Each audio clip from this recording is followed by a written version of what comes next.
In many ways, the pioneers of filmmaking were in essence amateur filmmakers. There's something enchanting about the actualities depicted in early silent films. In essence, these early home movies are mundane. They depict everyday things, yet they have endured. I think that's due to the fascinating quality that home movies have. They show real life at its most amateur. It should be no surprise then that home movies became sources of entertainment throughout the years. We need look no further than the medium of television to sum up the duration and expansion of the amateur home movie. Indeed, the British TV show You've Been Framed showcases this affection towards the home movie. The concept behind You've Been Framed is simple. Viewers send in the home movie videos that contain humorous acts or events. As long as the clips are strictly PG and are judged to be funny enough for television, the clip is shown. Every person who gets their clip shown gets a payment of £250. The show began in 1990 and has continued up until the present. Originally, the show was presented in front of a live studio audience who used to comment and vote on their favourite clip. Now it features a narrator, voiced by Harry Hill, with no studio set nor on-screen personality. Hill provides humorous commentary on the clips in voiceover. Jane Simon in Recycling Home Movies describes this feature as the context of the living room screening of home movies where the filmmaker describes the scenes being projected. However, with his prolific use of the home movie for entertainment purposes, the question of appropriation and authenticity arises. It is no surprise that You've Been Framed cultivated the home movie for entertainment, as the very nature of home movie is the one which stems from mutual activity. As Professor Richard Chalfin states in his chapter The Case for Home Movies in Snapshot Version of Life, it appears that home movie making comprises activities that people prefer to do together in each other's company, as a social activity in which the experiences are shared. Thus, You've Been Framed takes a concept inherent within the home movie and recontextualises it within the confines of televisual entertainment. In fact, Chalfin states that the key concept of the home movie is the exhibition of it.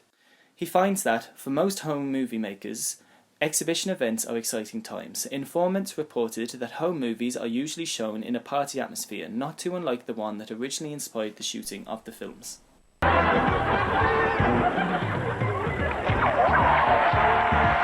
and gentlemen, please give a warm welcome to Lisa Riley.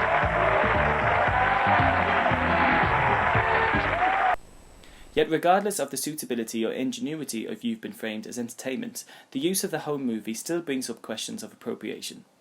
Looking at the You've Been Framed website shows that ownership of the footage is a tricky one. In the terms and conditions, ITV states that if your clip is to be televised, you will receive a payment of £250, but this is a one-off payment and no further payments will be made to you by ITVS for repeat broadcast of your submission. ITVS will not under any circumstances be obliged to make any further payments to you whatsoever. So should your clip be chosen, it is owned by ITV. Obviously, You've Been Framed only shows clips no longer than 10 to 20 seconds, and so ITV can only own the right to televise that specific portion of a home movie. Yes, the owner of the footage still owns the full entire clip, but for the broadcasting purposes, the actual portion shown on the show is owned by the network. This clip can then be repeatedly shown again and again, and the network do not have to pay the owner for it.